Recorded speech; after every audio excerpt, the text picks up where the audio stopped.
10 Maltin se jkunu qed jesebixxu jitellgħu il-presepju tagħhom f'wieħed mill-aqwa mużewijiet fid-dinja li hemm f'Washington DC fl-Istati Uniti. Dan sar wara kompetizzjoni li fiha kkompetew madwar 25 presepist. Il-presepji tradizzjonali Maltin se jdumu fil-Mużew tal-Arti tal-Bibja għal aktar minn 4 xhur. Wieħed minnhom se jintgħażel u jibqa' hemmhekk b'mod permanenti. Li huwa interessanti wkoll li proprju wieħed minn dawn il-presepji se jibqa' hemmhekk b'mod permanenti. Se jażlu huma il-presepju u dan se jibqa' hemmhekk permanenti. Huwa esibizzjoni jew wirja li se ddum għal numru mhux ħażin ta' xhur, din se ddum biss għal żmien il-miliet, imma tibda minn biex ngħidlek dak li l-Amerikani jgħidulu Thanksgiving 26 ta' Novembru u ma tibqa' sejra sa Marzu.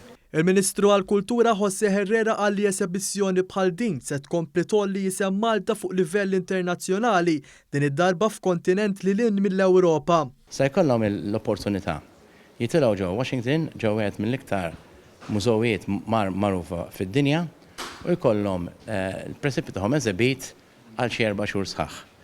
Min jirbaħ mbagħad il-presepju tiegħu jsir parti mill-assi ta' dak il-mużew. Mela aħna jkollna parti minn Malta ġo dan il-mużew dedikat lill-Bibja preżenti hemmhekk għax min ħajirbaħ se jkun hemmhekk. Dan kollu seta' jsir ukoll wara ħidma mill-Ambaxxatur Malti għall-Istat Amerikan Keith Azzopardi.